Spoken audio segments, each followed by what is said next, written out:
Try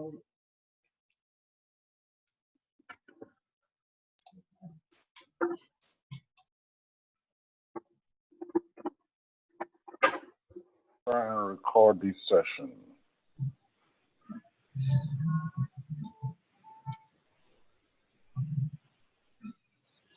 Let me know if you can everybody see my screen? Yeah, yes. Okay. So I'm going to go ahead and start my Windows here. Start that's where my VM environment, my Wireshark environment is located. Also, for those of you who would like to know how to use Snip, I know most of you know how to use it, but I'm just going to quickly demonstrate to you, because for your final, it's going to be very important for you to make sure that you have a screenshot of all your works. So, for example, if I want to take a screenshot of this now, I'm just going to type Snip. You see at the bottom how I type Snip? And then I'm going to create new. When I have new, you can see how the screen area kind of grayed out.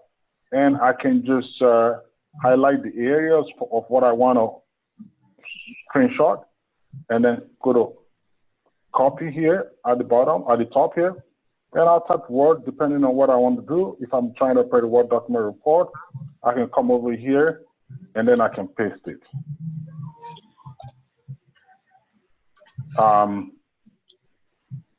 This is really a simple way for you to, take a screenshot of your work.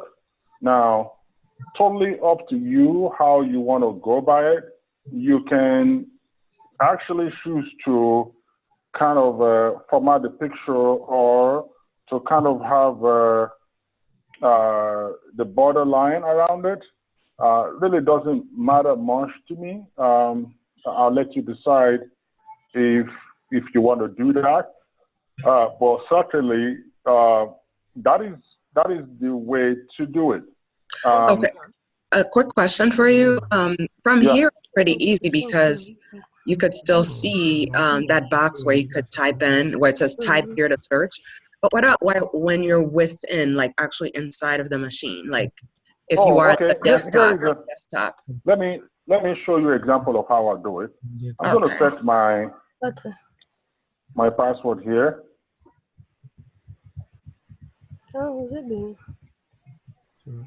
And copy. And I'll put this on.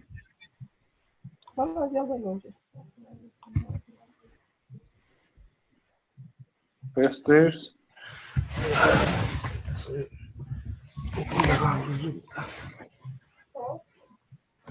And so let's say I will ask you to please mute your window. I'm trying to go around and see anybody that's not muted. All right, I think I got everybody muted except myself. So here is what I'm going to do here. I want to show you what I will do. All right. So let's say I want to start my Wireshark.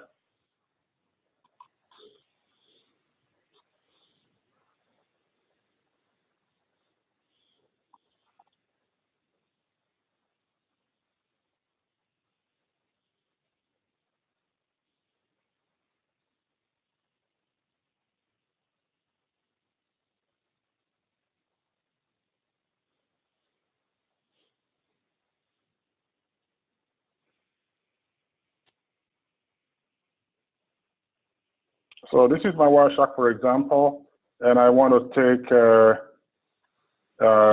example. So I'm looking for HTTP traffic now. If you've got HTTP traffic, then if I have something here, okay. And let's say I want to take this screenshot. Are you following me now? Barbara? Yes, sorry, I had to unmute. No, that's perfect. That's okay. So you see, what I'm going to do here is I'm just going to expand this as much as possible to highlight what I want to show you, right? And I'm going to come over here. No, don't install yet. So I'm going to go to Snip. See, it's right outside of my computer now. Come over here and Snip. And if this is what I want to show you, I'm just going to highlight this. Like that part I get. I just couldn't find, like, when you're in, like, right here on this desktop here, I couldn't find that little type here to search. That was the problem. I couldn't find it. And so I kept going into the, yeah, I just. So don't maximize it like this. If you do this, you're not going to find it because you'll be snipping in your VM. If I want to snip now, I will come over here at the top here and reshape this up a little bit so that so my VM is separate. It's right out here. Got it. Okay. I'm gonna try that. Yeah. So I maximize it, and you can reshape it, right? I can come over here and reshape this thing to as small as I want it, to as big as I want it, right? But I want to make sure I have access to my, tax bar here. And then I will go to type my snip. And once I type my snip, then I can do whatever I want to do with it. And then I will reshape these VM to an appropriate size, depending on what I want to accomplish here. Got it. Okay, cool deal. Yep. Thank you. I think that's what's really helpful is like, okay, I can't find it within the VM, but if I reshape the VM window, then I could access the type here search on my actual laptop. Absolutely. Okay. Absolutely. Thank you. I appreciate it. Thank you. Absolutely. So we started, and the topic of our stuff today, I think we're in week 12 or week 13, and we are kind of really focusing mostly on, let me come over here. We're focusing on 1085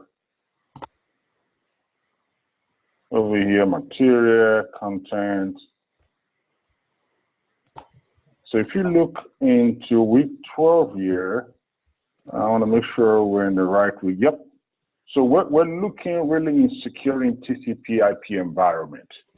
And a lot of our lab activity today, tonight in the class here, is going to be focusing on that. Now, we started out last week.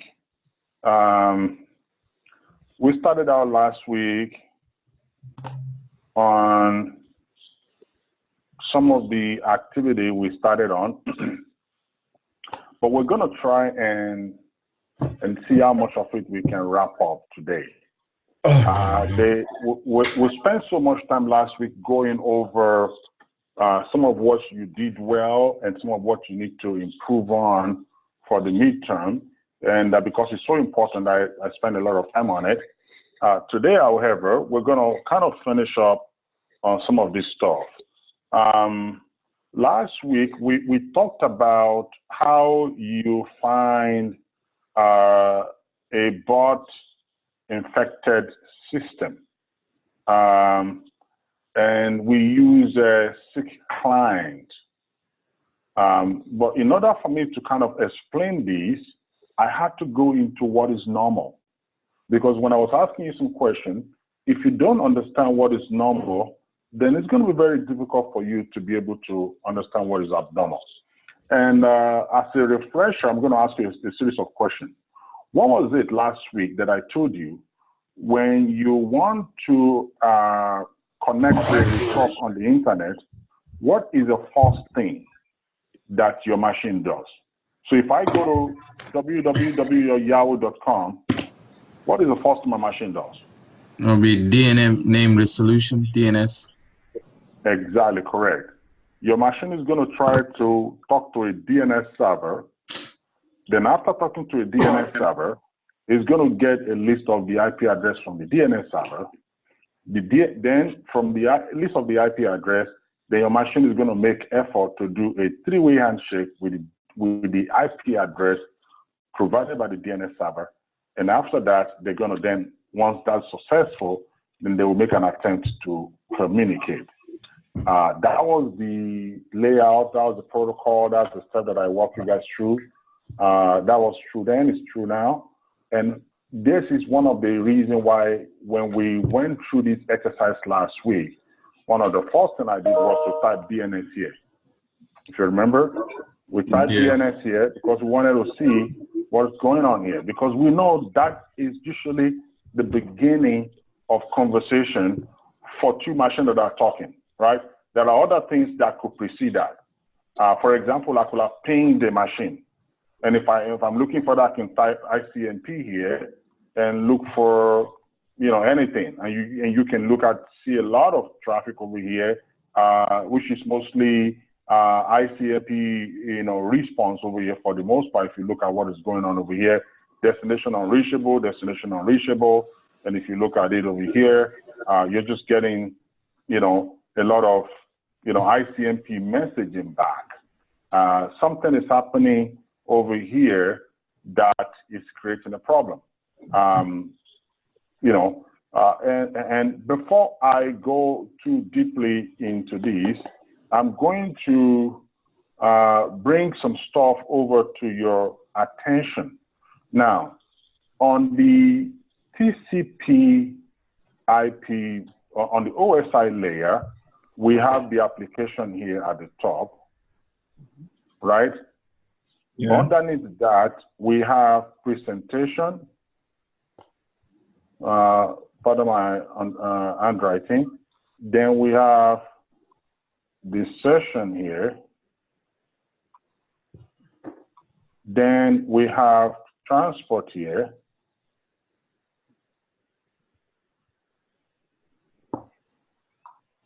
Then we have network here. And then data link. Then we have data link. And then we have physical.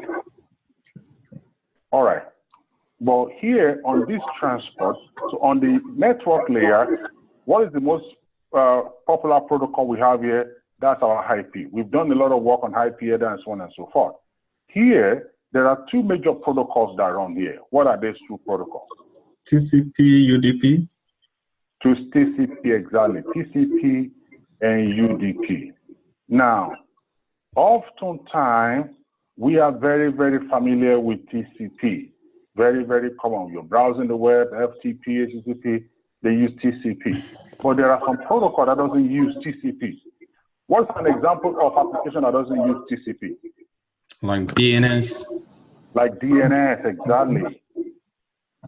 Okay, like DNS and a couple of other stuff. Please mute your stuff once you finish answering questions. If you have a background. The thing about the background noise, and I want to kind of explain, is that usually because your speaker is on, if your mic is also on, then your speaker will feed into your microphone, and it will create a loop. You know, so unmute to answer the question, then after that mute it back again. Thank you so much, appreciate that. So we have TCP and UDP. Now for TCP is a very robust, you know, protocol, and it knows how to handle a lot of those error messages. We went over that in our class. I believe it's in maybe chapter 3, or if you look at the TCP header here, see, it's a very robust, protocol. It's got all this. Look at this here: send, reset, push, and so on. It's got them. This is 1. This is 2. This is 4. This is 8. This is 16. This is 32. That's how we got the values that we associate for all those stuff. This is 1. This is 2. This is 4. This is 8. This is 16. This is 32. If I have send arc, This will be 2. And what is arc here? 1, 2, 4, 8, 16. That'll be 16 plus 2. Now you have 20 right there. But let's not go into all that now. It's not necessary now.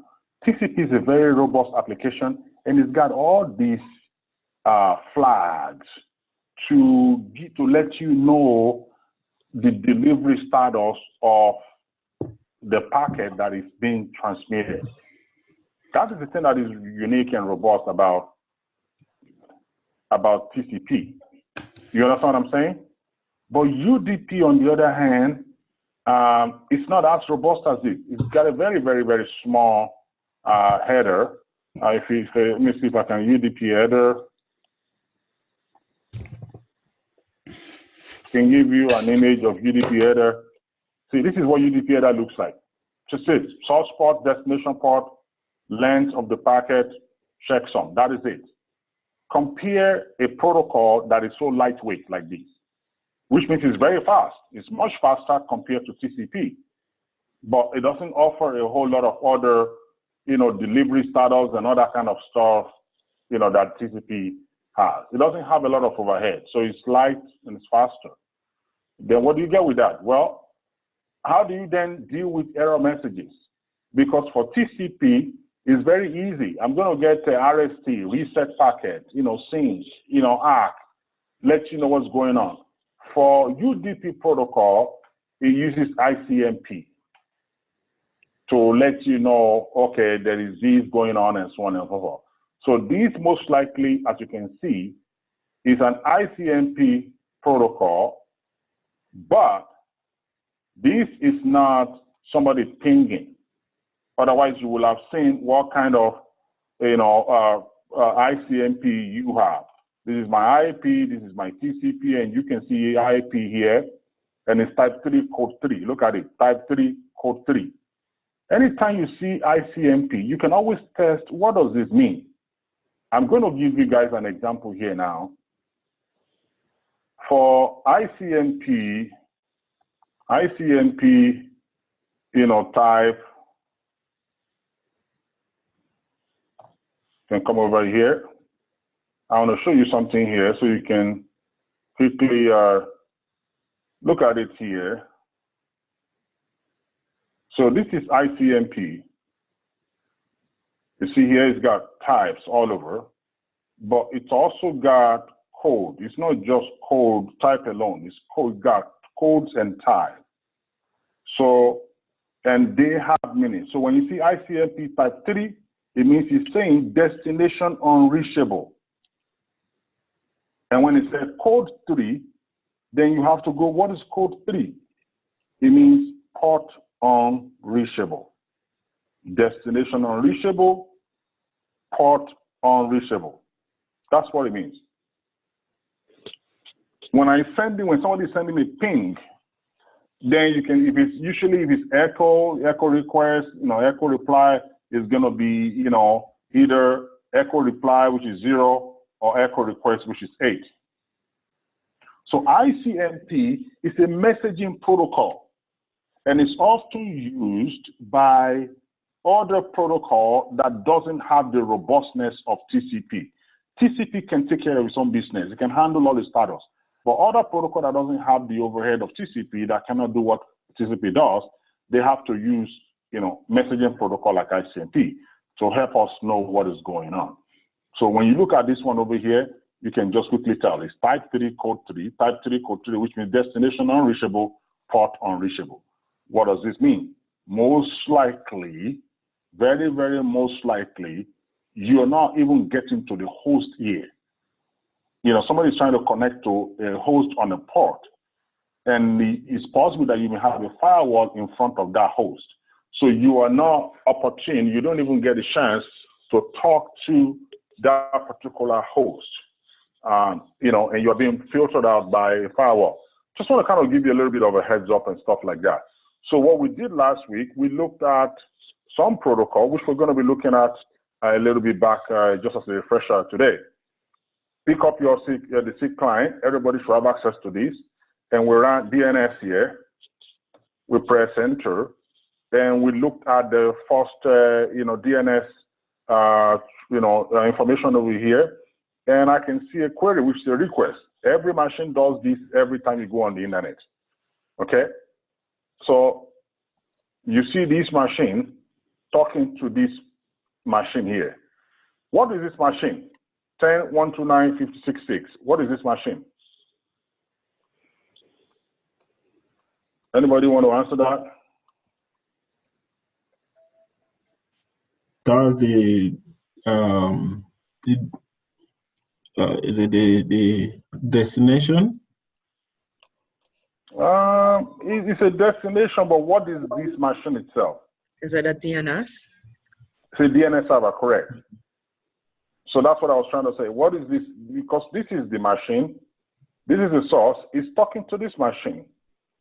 See, this machine, this is the source, as you can see it over here, is a source, 2.11.13, and it's talking to this machine, and it's talking from 10.25 to destination port 253, which means this machine is listening on port 53. The only machine that listens on port 53 by default is DNS server. So that's how we know. We can look at any time you see a machine, look at the port number that the machine is being talked to. Like this guy, for example, when I look at it, I say, oh, 10, whatever, what port is being talked to on this? 53, I mean, oh, that's my DNS server. So, yep, this guy sent a request to him. Do you know the IP address of BJJ house or whatever, blah, blah? And you can see your reply back. So we're going to look at the answers here. Okay, that's the answers. And we can see he provided the client with a list of IP address. And that is ginormous. That's a lot. That is very common with bot traffic because, you know, they have multiple systems to which, you know, the bot infected system might be controlled remotely. And looking at this, we can just kind of quickly see what might be going on in this environment. So that's one of the first signs that we have that, wait a minute, this might not be a good thing. So another thing that you also want to look at is your traffic. We have traffic 1 and 2 and so on and so forth. And then after that, don't forget we're on traffic number 2 now. I'm going to X out of this. So this is number 2. And I can see a list of IP address provided for, usually for a normal machine is 1 or 2 IP address. Unless we're looking at domain like GCP, Google and Yahoo, and even they probably don't have this much. So this is kind of suspicious. When you have a lot of IP address tied to one domain name, I'm not saying it's bad, suspicious I say. So then you can see immediately after that, this machine, 2.11.13, immediately make attempt to talk, to send a sync traffic to this first suggested IP address here by sending a SYN packet to it over here. See, send a SYN packet to this machine over here. And what did we get? Let's see what happened. After a SYN packet is sent to 165, 165 reply back and say, hey, destination unreachable, port unreachable. Most likely, you know, the packet didn't get to the destination. It couldn't reach it. It didn't say the port is closed. It didn't tell you, oh, you know, the port is not available. It just said I couldn't reach there. Well, why wouldn't it reach there? Perhaps there's a firewall along the way that is blocking it from reaching it. So, and that's the first thing that happened over here. So you got to reply back to this guy. Look at this, then 2011, then do another thing. It pings the same machine again, retransmitting what it did the first time. All right, and that's not uncommon. It got the same message. And then over here again, you know, send the same packet, retransmit it a couple times over again. It got the same thing. And then 2011, send another query to the DNS server. The DNS server responded back here with a list of, and if you look at it right now, you will see that this guy sent a DNS query to the DNS server on another one, ypgw.wallon.com. It's got a list of these back. And then he did the same thing that he did over here, send a SYN packet. This time around, they get a SYN ACK back. They did an ACK on this point to 243.240. And then they started having some sort of communication. You can easily follow what it is that they were doing. If you want to kind of know that, you can easily just right-click, go to right-click, and follow TCP stream. And you can see what it is that, you know, they were doing. You can make this a little bit bigger. My font is quite, you know, small. You can follow the next stream as well. But for the most part, that's just, and a lot of things you could see over here is trying to join a channel. You can see the red is the client, the blue often is a server. You can configure your own view to be a little bit much more different.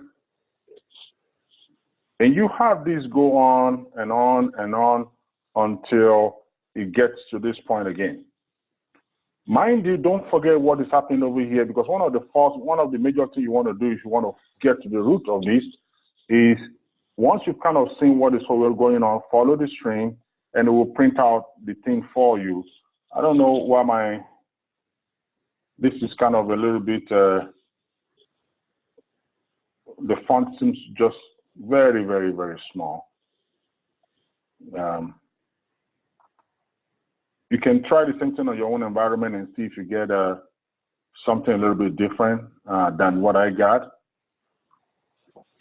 You see this, you know, pattern continue almost throughout this traffic. You know, if it were to be in real life, once you get to this point and you see a push, right, between the two systems, you can easily just follow TCP stream. And I hope your environment is clearer than mine. I'm going to select all, and I'm going to try and see if I can actually copy it here. WordPad. I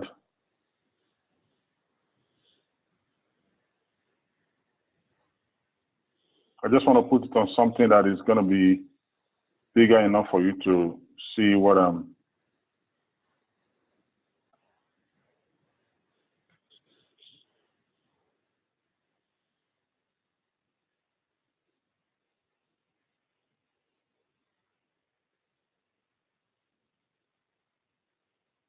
Can everybody see now?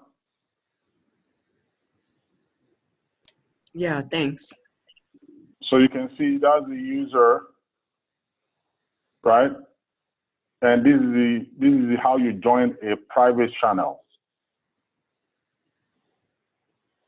So this may not make a lot of sense to you, especially if you're not familiar with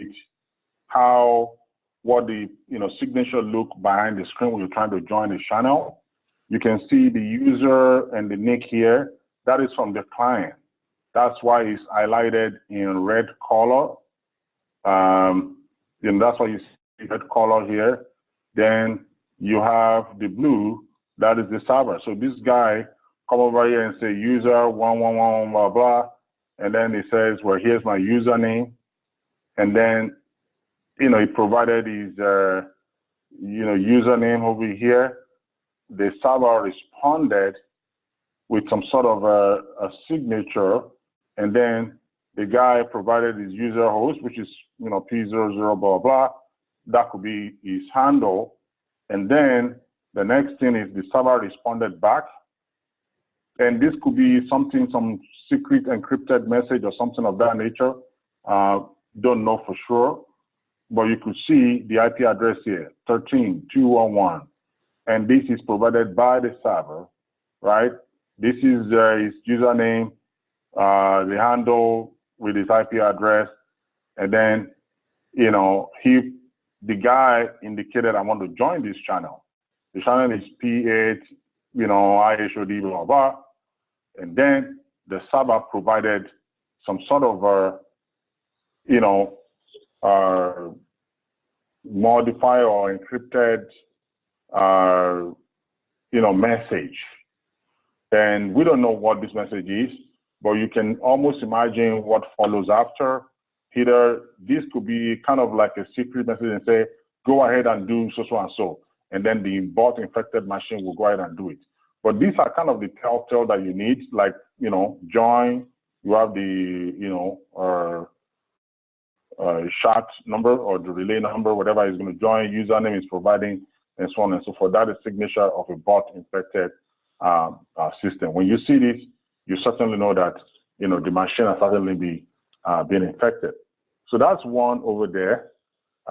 There is the other one that I also want to cover with you here, and that is the, you know, client dying client. And one of the things that you want to look at, especially if we think a system is infected or there's a problem with the system at a very high level, sometimes you might start out your investigation by looking for what is abnormal. Who is talking with a weird protocol? Who is talking on a port that we think is suspicious, and so on and so forth.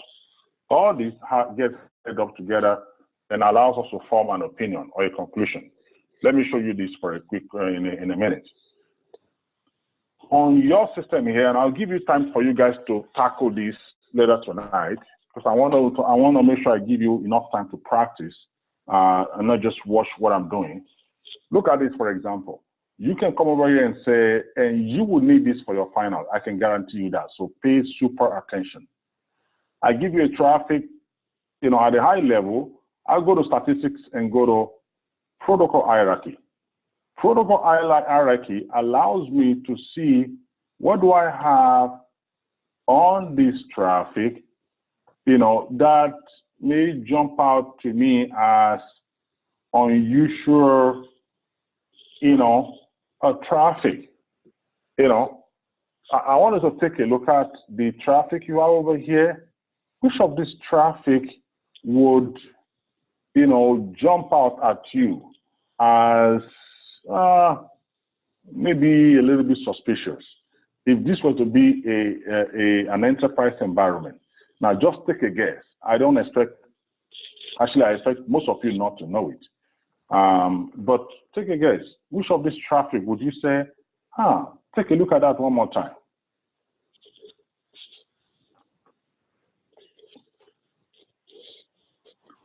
Yes?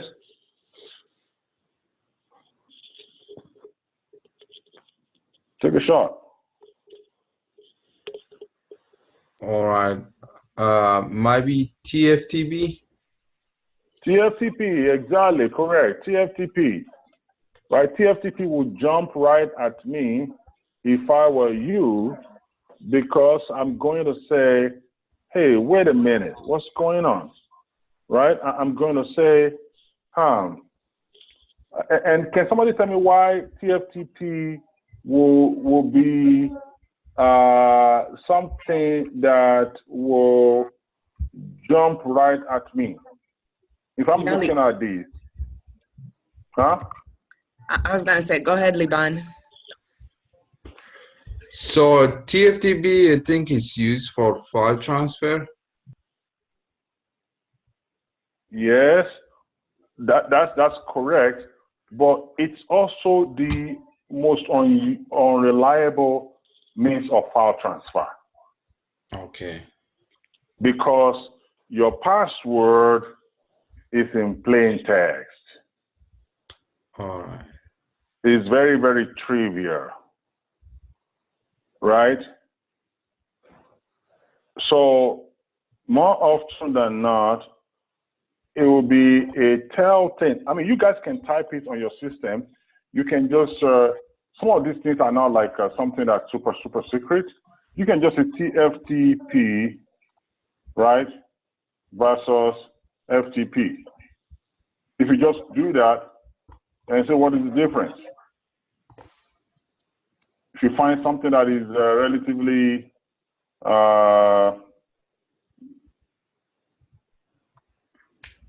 you know, to show you overall, TCP port 2021, UDP 68, no problem. TCP channel layer, UDP transfer layer. So TFTP Robust doesn't command. require authentication. Yeah, because just send it. You know, you can send anything, Yeah. you know, just send it over. That's why they call it trivia. Okay. You understand what I'm saying? All right.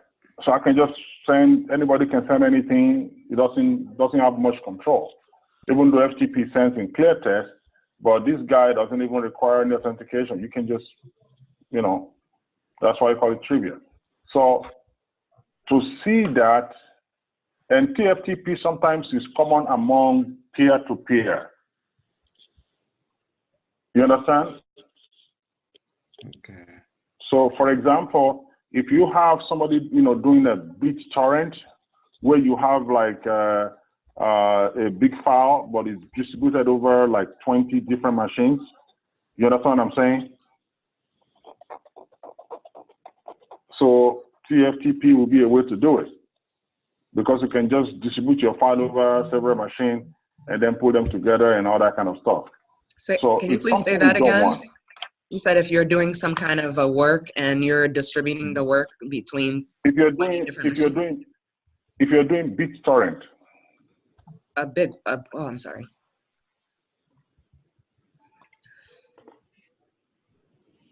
so BitTorrent download, and I'll kind of look for a way to.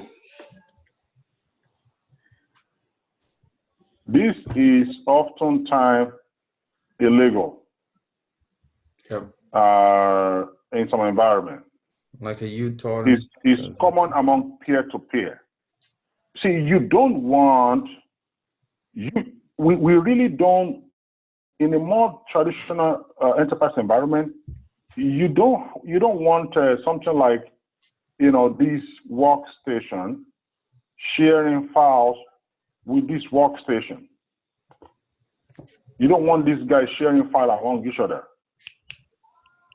You want workstation here sharing file with a designated server. Okay. You understand? That way, why don't we like this?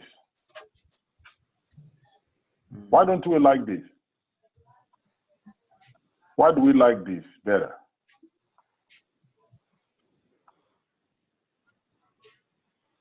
Yes. Is it in case, I don't know, in case one workstation is jeopardized and it won't affect the other workstations? And you have a good idea. I mean, you really good idea. No, seriously, no. This is very, very serious. You know, and I hope everybody in the class will speak up, because even if you get something wrong, you remember more after you're corrected. Okay. Yeah, one of the reasons we don't like this is because it defeats a lot of our security model. So if you have 5,000 machines and every machine is sharing stuff among each other, it's going to be very difficult for us to control the flow of data. It'll be difficult for us to control who have access to what. But if I store all our files over here, then I can set up, you know, control policy over here and determine what kind of access I'm going to give to this person, what kind of access I'm going to give to this person, and what kind of access I'm going to give to this person. That makes sense. Because all our files are located in one place. I can set up a strong policy around this server. I can lock this down. And I can monitor and control traffic that is coming around this server. Because you put all your eggs in one basket and you've guarded that basket, you keep a lot of monitoring eye on it. You understand? Yep. So if I see somebody moving some large files from here to the cloud, then I know something is wrong. But if you have all your crown jewel scattered over 10,000 baskets, and you have to guard 10,000 baskets, you're gonna miss something. Right. So you don't want peer-to-peer, sharing. It's always bad things happening for the most part. So whenever you see this kind of file transfer, TFT, then you can tell something bad is happening or something very special is happening. So we can go over here and prepare a filter and go select. Based on what I've just, done now, and you can see now it's prepared this filter, TFTP. And I can say, press enter. And you can see that here you are, somebody is using the TFTP to transfer some files. You see that? And the file name is analyze.exe.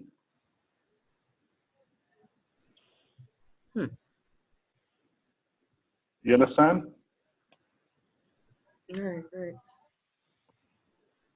The other stuff, this is not just that one. The other stuff, and I can clear this up.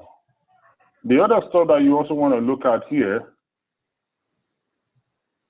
is IRC that we talked about earlier, relay channel. Companies don't use this. Relay channel is what people use to create a kind of like a backdoor secret channel. It's like Grow. I can right click and I say, apply filter. And when I do that, I can just see what is it that is going on in this, relay channel. You can see how they join the channel. Oftentimes, unless something is really bad going on, you can, for the most part, follow the traffic, follow the TCP stream.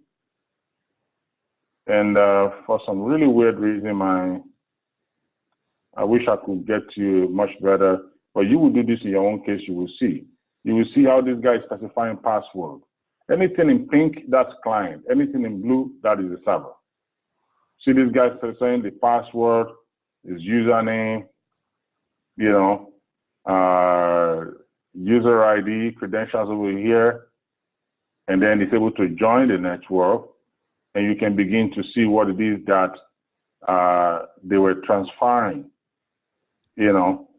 and in a normal traditional environment, one of the things you can actually do is click out of this.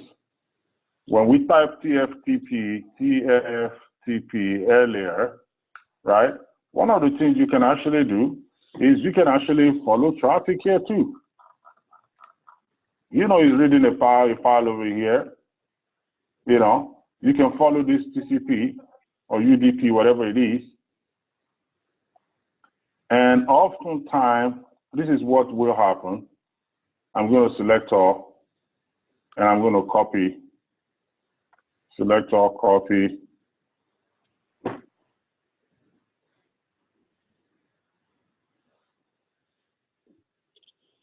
So you see a lot of these strings and you're like, this doesn't make any sense. Well, that's not the problem.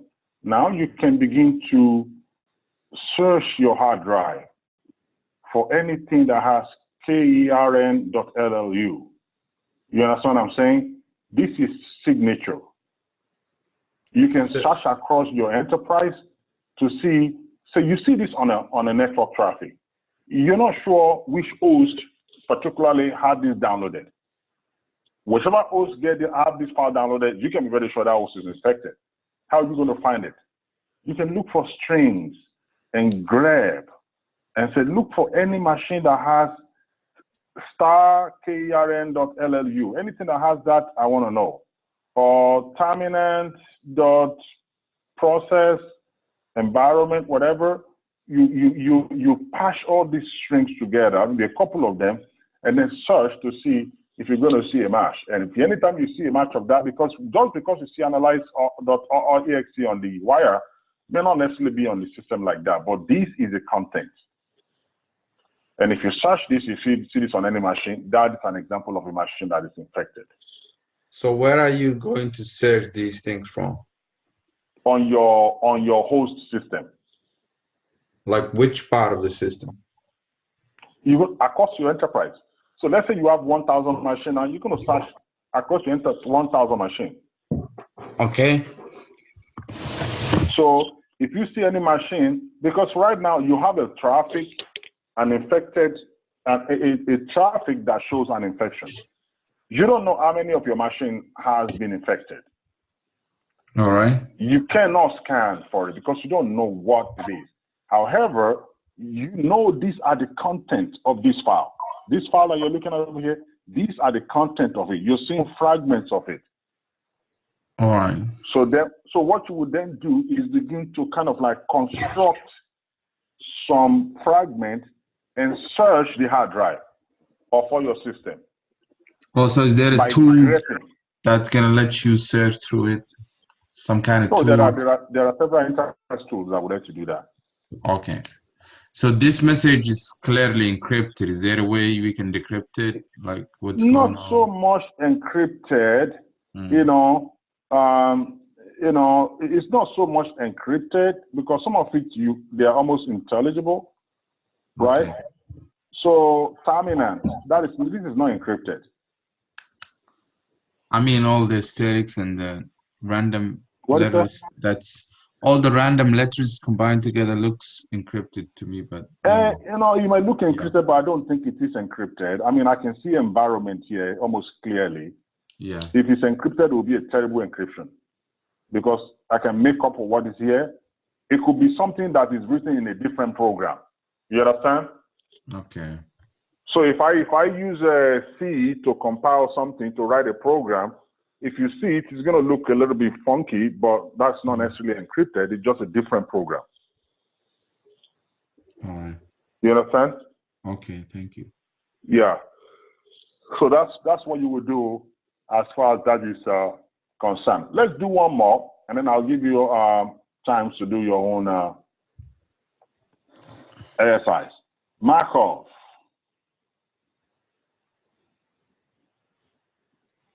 Markov,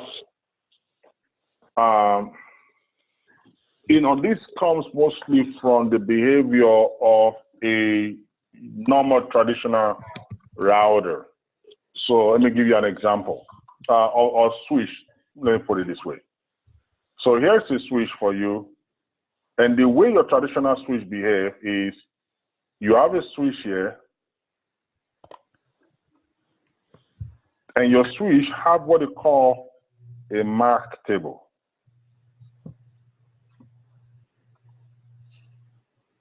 Mm-hmm. On the MAC table, you have actually, I take that back. That's not what I meant to say. Let me take a razor here.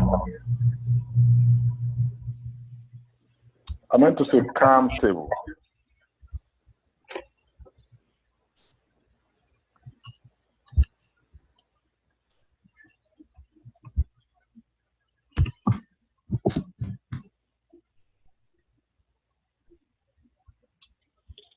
Okay. So your MAC table is what you have on your host machine. And I can demonstrate my MAC table for you. Excuse me. If I type ARP-A,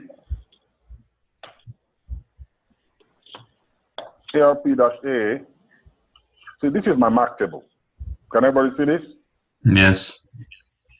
This is what I call MAC table because it's got my IP address to the corresponding MAC address. You see that? Yes. This is a MAC table. what you have on the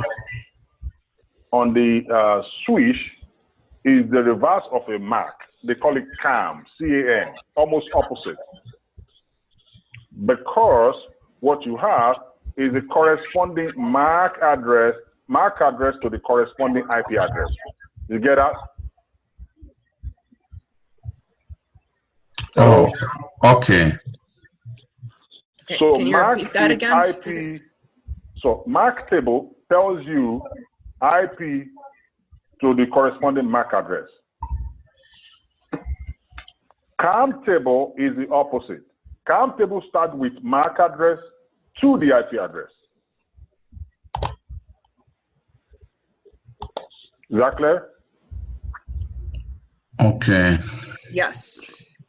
Okay. So MAC table, you start with IP address to MAC address. CAM table, C-A-M, you start with MAC address to the IP address. Just want to kind of let you. So generally, anytime somebody tries to locate a host on the network, the normal way of communicating in a network is that a machine will announce itself and say, you know, I'm looking for so address, MAC address, please report to me, you know, if you are XYZ.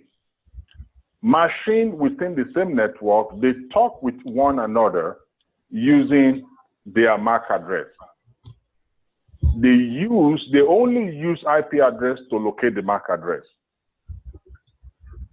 On the CAM table that you have here, what you have here, on the other hand, and I need to kind of qualify this because I misspoke a little earlier. So on your MAC table here, I'm trying to find if I can get a better thing. So if I have this MAC now, why is this thing all right now? Okay, good. So when you have a MAC now on your switch, it's going to say this MAC address 1 is mapped to port 40. You understand? Okay. That's what I mean. That's the CAM table. That's the CAM table. I misspoke earlier on by saying it does map to IP address. It does map to port. Does that make any sense? Okay. Yes. Mm-hmm. And the port's connected to an IP address. MAC to port. Say that again. And the port is associated with an IP address, right? Yeah, at the network level, right? So you can say MAC address 2 is port 42. He stores it. The idea is the switch wants to know where every host on the network is located. So that the next time when somebody said, I'd like to talk to MAC number 1, the switch is not going to send a broadcast to all the ports. He's just going to look on his table and he's going to say, oh, I know where MAC 1 is. MAC 1 is on port number 40. He doesn't send any broadcast again. But the next time somebody come to this switch and said, I'd like to locate MAC number 10, the switch is going to look on the MAC table and it's going to say, oh, I don't have any entry for MAC 10. So then it's going to send a broadcast to all the ports on the switch. If you have 1 to 1,000 port, then it's going to send a broadcast message to all the 1,000 ports and say, who is MAC 10? All this port, all the machine on this port, 1,000 hosts, will hear this broadcast. And then one of them is going to respond and say, oh, that's for me. I'm port 100.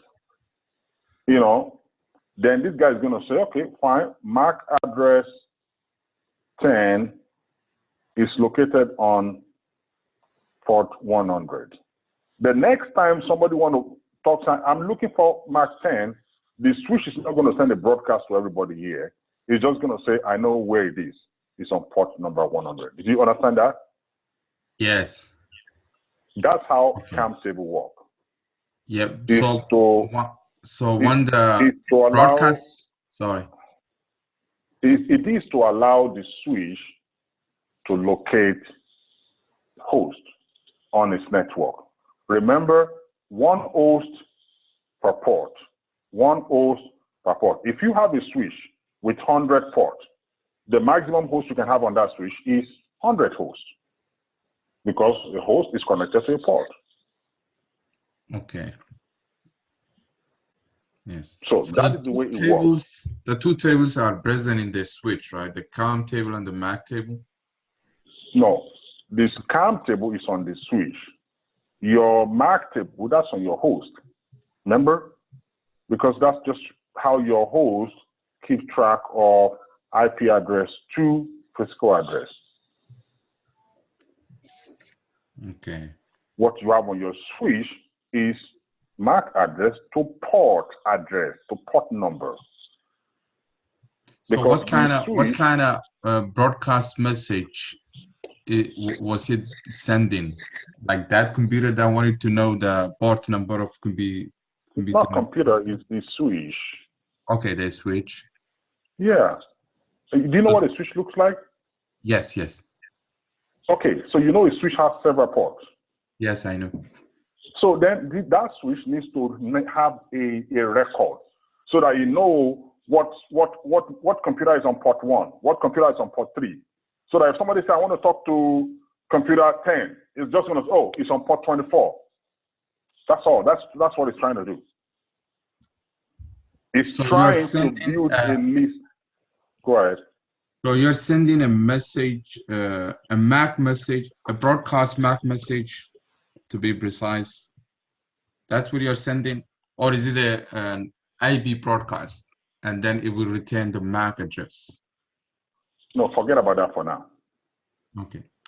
Yeah. So let me walk you guys through again. Here is a switch. All right. You can have several computers connected to a switch. You said you know what a switch looks like. Are you sure? Yes. Yes. Okay. Let me just show you in case you don't know.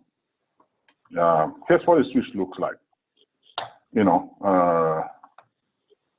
network device. Let me see if I can show you what a switch looks like. In case anybody doesn't know. So here's what your switch looks like. It's an example of a switch right here. Okay. You can have several computers connected to each of these ports. Okay. This switch needs to know what machine is connected to this port. It doesn't know, it wouldn't know it. So anytime somebody across the wire, when somebody from another network say, hey, I want to talk, even within the network, say, hey, I'd like to talk to machine, machine 420108800001. Well, the switch is going to hear that, but it doesn't know where it is. So it's going to send a message to every machine on all the ports. It's going to say which of these machines on this port has this MAC address.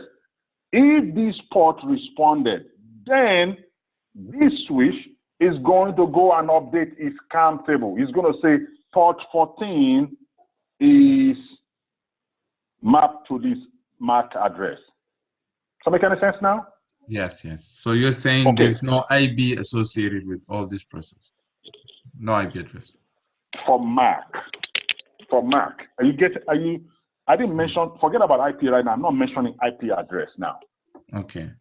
Okay, you may want to go and read up on it if you're still a little bit confused. But there is nothing has to do with IP address at this point. For a CAM table, there is no IP address on a CAM table.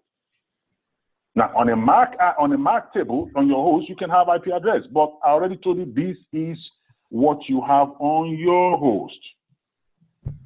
All right. So, and this is not a switch. This is a computer. Israel. Yes, go on, speaking. Yeah, I would like just to add to help our friend that you are talking about a LAN. So all PC are physically connected to the switch, physically connected. That means there is a LAN cable that leave the PC in the office to the switch room physically, so that when there is a message that leave the PC, it come to the switch in order to reach the other PC. So when it comes to the switch keep this MAC address so that the next time the switch won't need to send message to all ports, because when talking about the port or interface that represent the PC. So this is what I want to add. Thank you so much. Thanks right, for the good addition. All right. So when you're talking about your switch, this is all a switch looks like. It's just it doesn't get any simpler than that. You're looking at it right now. Okay. Every machine connects to this. This switch is just being efficient. It doesn't want to be sending broadcasts all the time. Mm-hmm. And it's saying anytime somebody asks me for a location, I'm going to send a broadcast. But once I learn it the first time, I'm going to create a record for it. So that's the reason why. Everybody again.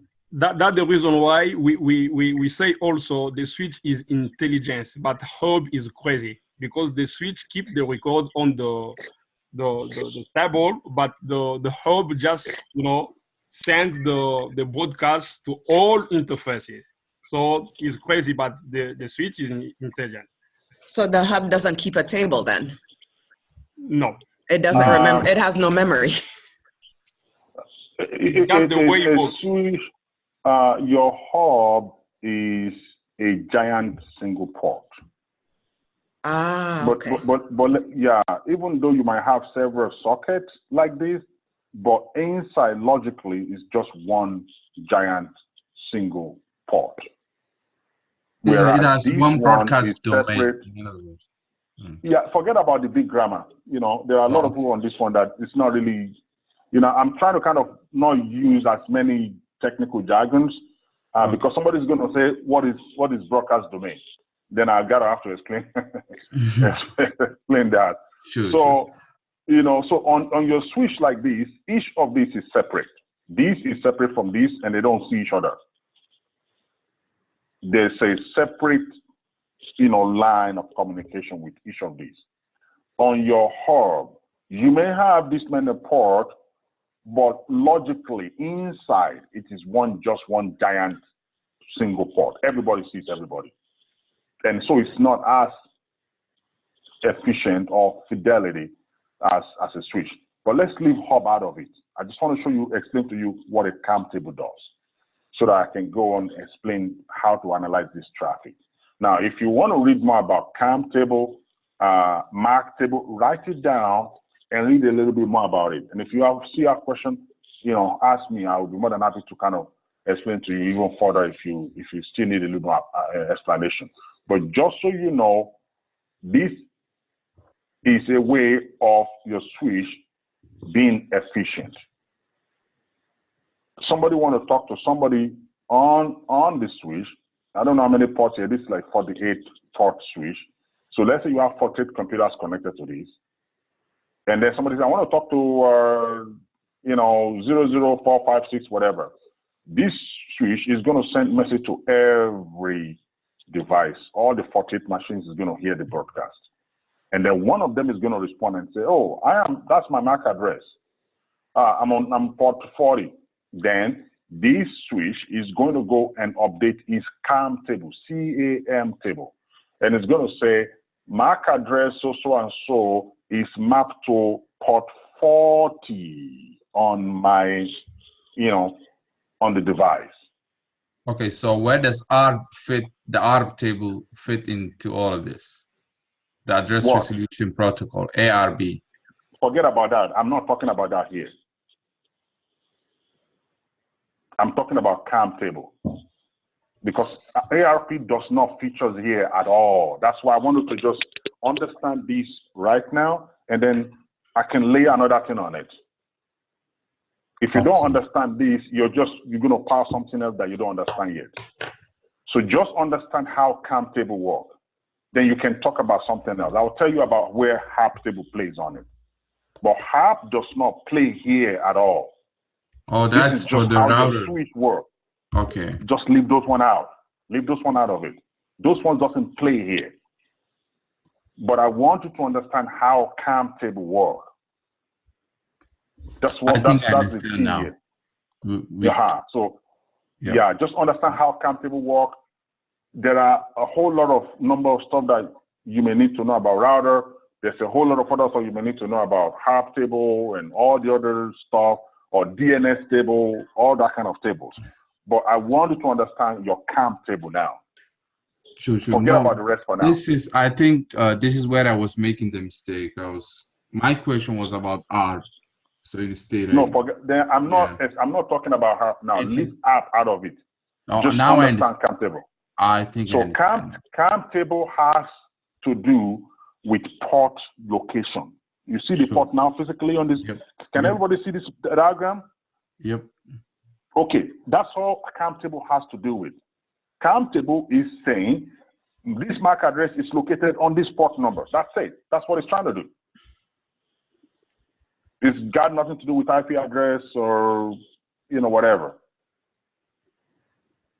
So it's like, I know somebody's name, if I have another simple explanation for this is, imagine I have an apartment with 48 units and everybody lives in a room in each of those, apartments. Somebody come around and say, well, I'm looking for Barbara. Well, I'm going to send a microphone, a kind of a central PAS, and say, hey, Barbara, who is Barbara in this apartment? And Barbara is going to respond and say, I'm in room 20. Then I'm going to open up my register and I'm going to say, Barbara, room 20. Next time somebody say, I want to talk to Barbara, I'm not going to announce on a public address system. I'm just going to send a message to room 20 and say, Barbara, you have a message. Right. Then the next time somebody come and say, well, I want to talk to Michael, then because I don't have Michael on my record, I'm going to send a public address to everybody. Everybody will hear it. And then Michael is going to say, hey, I'm in room 2025. Oh, thanks. Then I'm going to link that person up to room 25. But then I'm also going to open up an entry on my own record and say, Michael, room 25. That's all. That's what CAM table does for you. It is physically locating what machine is connected to what port on the switch that you're looking at. Physically like this. That's it. Anything outside of that, it's got nothing to do with what I want to explain to you. Did anybody have any question about CAM table? It's ultra clear. All right, exactly. So there are other concepts, in networking, like ARP, like DNS table, like all kinds of table that we could get into. But I want to make sure that we don't branch too far out, because then it will create more confusion than what I want to kind of really get across here. Remember, for all the time, CAM table has to do with what physical port is a machine physically connected to. It's a physical thing, not a logical thing. Now, that leads us to this packet. The reason I went all the way to talk about that is because if you don't understand that, you will not understand what mark of attack is. Now, what is mark of attack? Imagine a machine that has, or a switch that has, a number of, requests here, and it's got this table and it's managing it. everything is okay. What if somebody now fictitiously send 3,000 or 4,000 non-existent MAC address to the switch? What do you think is going to happen? You will It would fill up the overload it. table. Like, We're flooding the table. So yeah, I'm gonna flood this CAM table, because what's gonna happen is this machine, this switch is gonna try to add a lot of entries to this table. It's gonna say, hey, I just learned of new Mac 11, but I don't know the port number now. I'm gonna leave it open for now. I'm looking for the port number. Oh, there's Mac 12 too, where I'm looking for the port number. It's going to enter all these 3,000. And if the destination is also fake, then you have 6,000 entry in the MAC table that doesn't exist, which means this is going to get flooded. And your switch has two choices. When the CAM table gets flooded, your switch can do one thing. He can choose not to respond at all. In other words, it's going to say, well, I have these many MAC address and I don't know the port, and I'm getting overwhelmed. I've created a lot of entry. I'm not going to forward any traffic at all. Then you have denial of service. Or your switch can say, you know what? I'm just going to let everything in. Then your switch automatically begins to work like a hub. Everything becomes one giant port where all the hosts can talk at will. There's no separation, there's no isolation, and the efficiency is kind of gone. So that is the two options you want. Both of them are not desirable. In other words, we don't want it. Does that make any sense? yes. So how do you then look at this traffic, for example? This traffic, somebody have a comment? Yeah, security, yeah, it could be a problem. You know, it could be a problem. If you behave like a hub, then, you know, you don't have this isolation of traffic. If you shut down and do not do anything, well, denial of service, you don't have any service at all. So that's a problem in security and a lot of other stuff. Look at what you're looking at from here.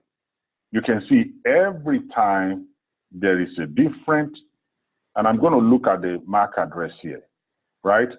It kept on changing. You know, the IP address here, 253.91, you almost never see it again. That is why the switch is getting completely discombobulated, right? It's saying, what the heck is going on, right? Because it doesn't know,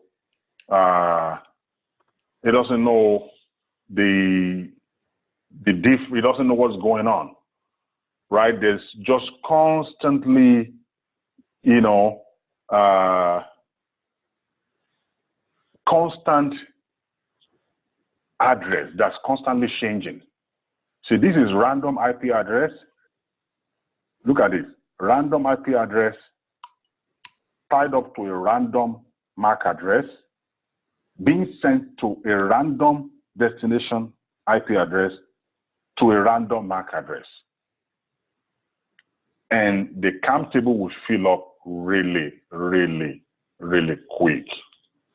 One good way for those of you who would like to kind of read more about this, you can go to Google and say CAM table, Cisco here, and you might find somebody that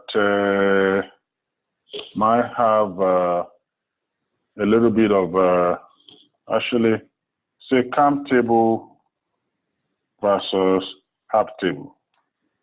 because sometimes when you see it, it might also kind of quickly help you so you have an idea, you know, and this is not the best picture ever, but it will help you a little bit. You can look at your MAC table and you can see IP address to MAC address. You see that? Does everybody see that? Mm-hmm. Okay, look at your CAM table. It's just MAC address to port. That's what it looked like. So now all of a sudden, this guy is getting all these fake IP address that is pointing to a fake MAC address.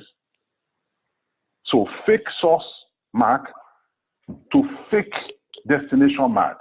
Your CAM table is going to fill up. In other words, this guy is filling this place up with a bunch of junk. Doesn't make any sense at all. But he has to.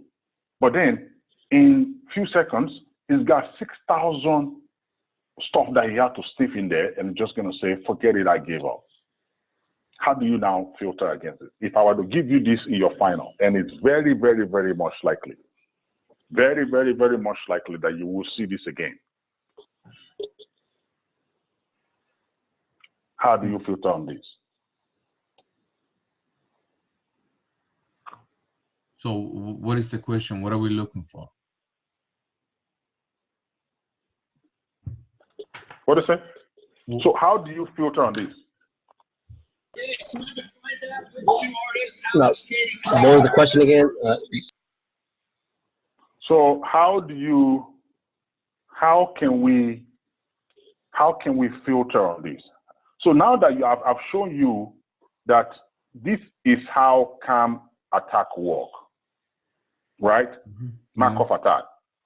You have all kinds of source IP with a fake. Normally you don't see this on the traffic where you have constantly different source IP marked to some fictitious MAC address and a fake destination. You know, nothing here is consistent. You see this IP address once, you never see it again. Every one of them is just sending a scene packet. Look at it. They're just sending a scene, all through. Right? No scene arc because they were just fake. Right? The switch or anything, nothing even get a chance to respond to them because you can't respond to a mirage. It's like somebody that is intentionally doing this, somebody blasted your switch with 3,000 fake IP address with a fake MAC address in like 5 seconds. That's why all you're seeing is sync. There's no sync and whatever, because it's, when you see this, how can you filter? How can you create something that will let you dictate whenever this happens in the future? How would you do that?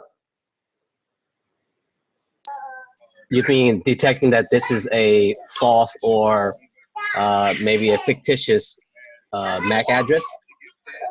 Yeah. So how would you say, you know what? This is kind of like a Markov attack. How can you write a network traffic, filter? So say anytime you see something like this, I need it to kind of alert me, because this is perhaps somebody that's attacking my switch.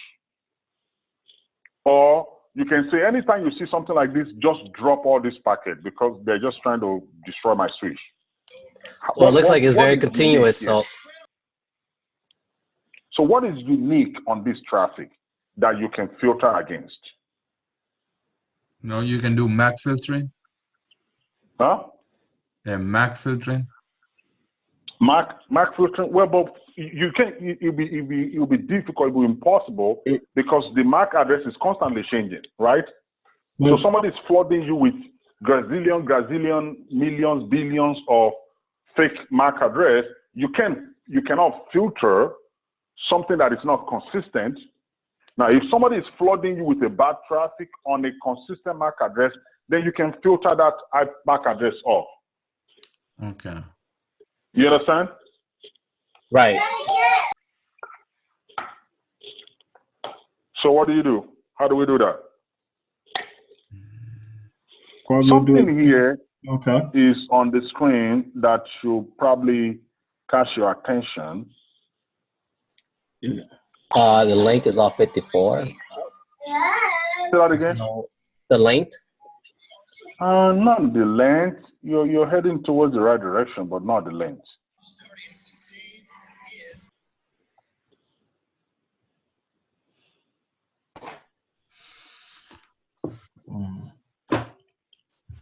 I would say the scene filter. You just probably check for the scene. Huh? The sequence number. Yeah, the sequence number. That's the same. What's the Probably do a scene filter. Yeah, on it. but the sequence number is not zero. It's just zeroing it out. But if you look at it, if I highlight sequence number here, you can see it's not zero. If I go to the next one here, so if I come over here, this is sequence number here. Come over here.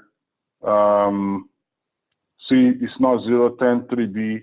You go to the next one here. Or come over here. You go to sequence number. See, it's not zero. You couldn't filter on it. It's changing. Oh, maybe. What else? You got that close. You're very close. The port security. No. You're going a little farther away from it. You're very, very close. The win number, the win size, the window size. The window size of a SYN packet is really ever this small. Let's do something. See, the only way to learn this thing is over time, learn. If you learn enough normal, you will know what is not normal, isn't it? Mm-hmm. Yeah, you will know what is weird. If you see a guy just walk in the room and just start yelling, you're going to say, this guy is weird, right? Mm-hmm. Isn't it? But why would you say the guy is weird if yelling is normal? You wouldn't say the guy is weird if yelling is normal. The only reason why is because there's a convention, there's a standard that everybody seems to know that you don't walk up in a room and start yelling. And if a guy were to do that, everybody will say, you know what, this guy is off his whatever. You know, it's just been destructive. It's not normal. It's a little weird. So look at something, for example, now. I'm going to try and see if I can create some whatever traffic and all that kind of stuff. I don't know if I'll get something far here. All right, let's close this one here. All right, and I'm going to look at TCP here.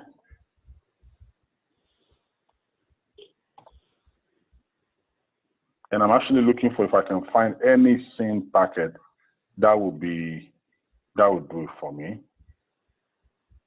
So far, I haven't found much.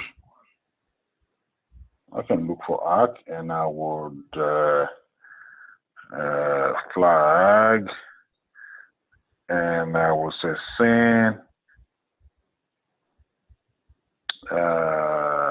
prepare to. Let me see if I can find it. SYN 2 or SYN 1? SYN, just SYN alone. Just SYN. I don't need SYN X, whatever. This is 2, whatever. I'm looking for something with just SYN alone. That will be good for me. Look at this SYN packet. Look at the win size, 29,000. You see that? Yes. Did you see any win size here at all that is that small, 512? Did you see anyone? No, there are 1,000. Yeah, exactly. So one of the things that you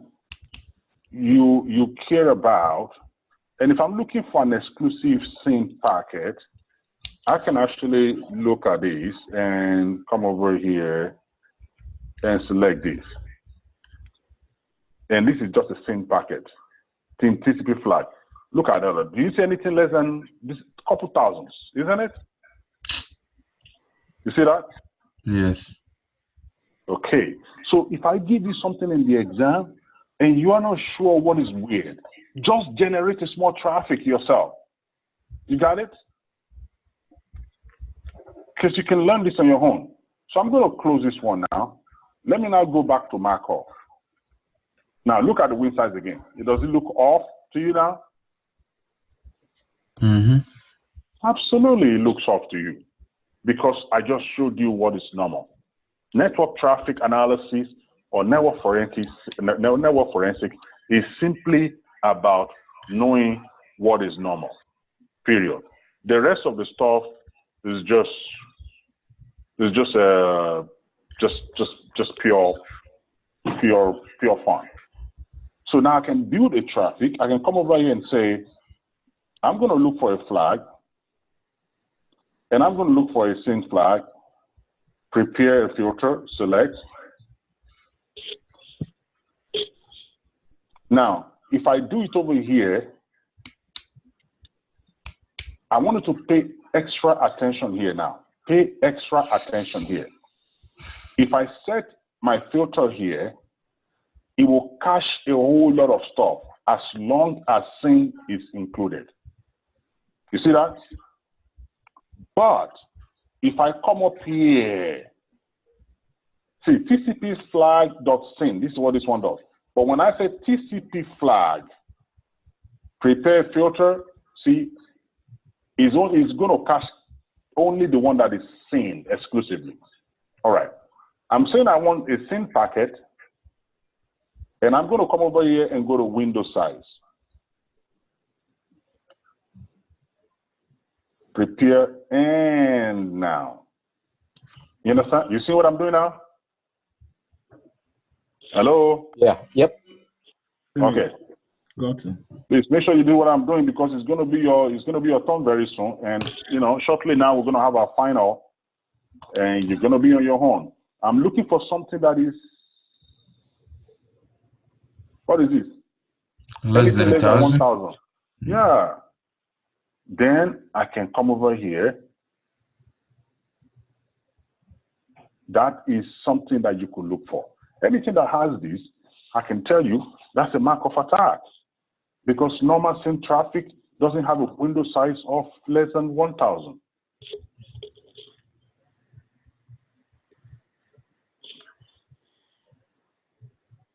Does that make any sense?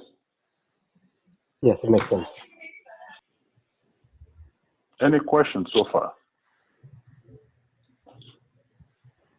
So is that the only way to know there is a Markov attack, or there are other ways, and this is one of it? This is perhaps one of the easiest ways. So when you were searching for that window size of 1,000, you found 0. What is that? When you were searching for the window size 1,000, you found zero frames, right? No, all the frames that you see right there is under 1,000. That's the filter. Okay. But then you're trying to search for one that's greater than 1,000, No, right? less than. Anything less than. Okay, I get it now. Anything less than. Because we just knew that Windows, for sync packet, Windows size is always like a couple thousands, right? Especially modern Windows. It's not going to be this low. Remember, this traffic is not a normal traffic. Somebody crafted this traffic. You understand what I'm saying? Yeah. Somebody crafted this traffic. I can download a packet crafter that will allow me to craft packet on my own, if I so desire. So that is what you are dealing with over here. Take some time, and I'll give you some times over here right now for you to practice these. And I'll open up a Dropbox. And what I want you to do, I want you to take Markov,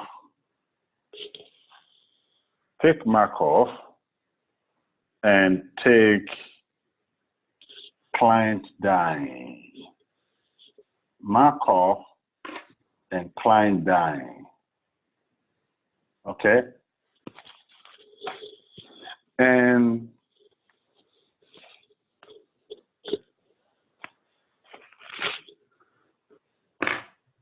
tell me, analyze the traffic based on what we did tonight.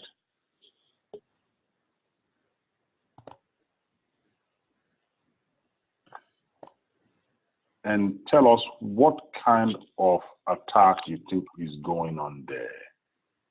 Okay? Analyze clients and Markov traffic,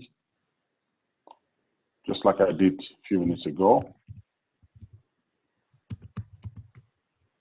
You don't need more than 3-4 screenshots. You just kind of, analyze these two traffic for each of them, I say. Perhaps less if you can do it with that. And just kind of analyze what kind of, maliciousness or attack is going on, by analyzing these two traffic.